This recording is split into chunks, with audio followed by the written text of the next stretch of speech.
Evet arkadaşlar, bugün İsveç Ocağı yakmaya çalışacağız.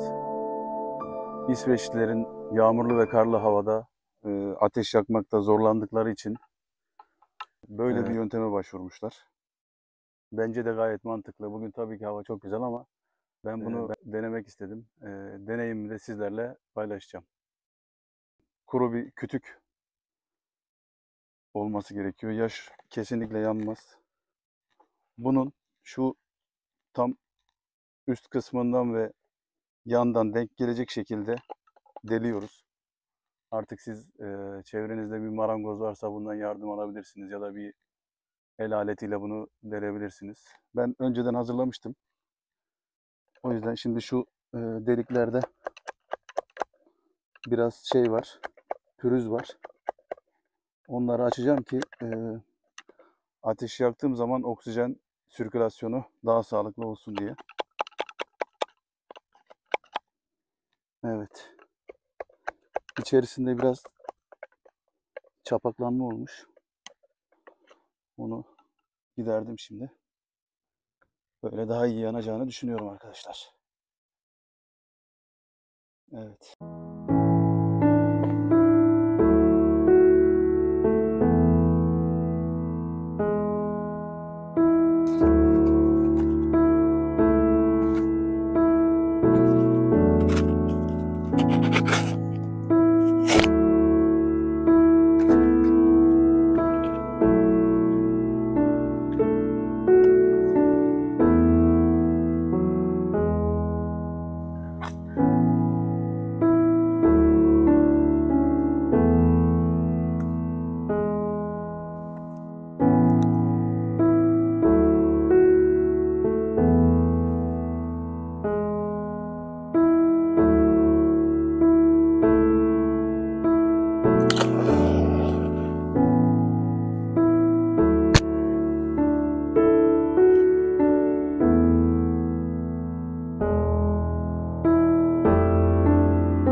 İsveç Ocağı adından da anlaşılacağı gibi arkadaşlar İsveç Krallığı'na dayanmakta.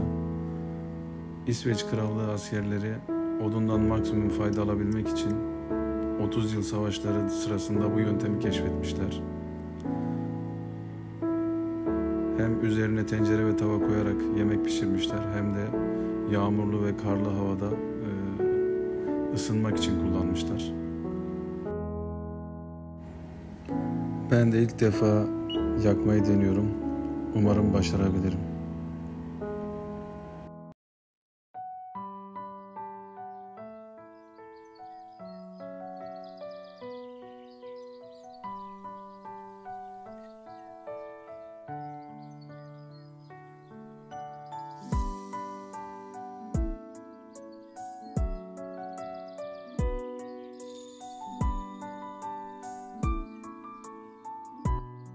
Arkadaşlar yakmakta eğer zorlanıyorsanız yandan açtığınız deliği mutlaka rüzgar yönüne çevirin. Yani rüzgar aşağıdan körük görevi görebilir.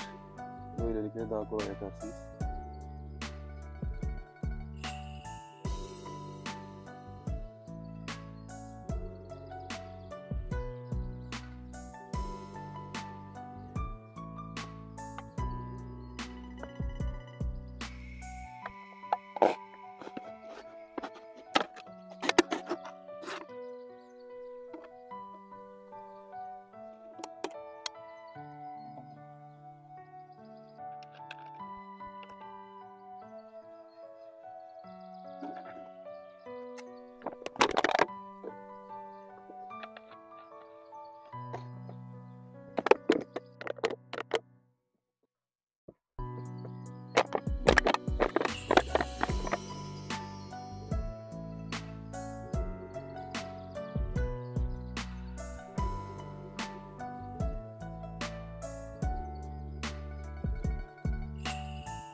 arkadaşlar, İsveç ocağımızda yaktık, çayımızı demledik.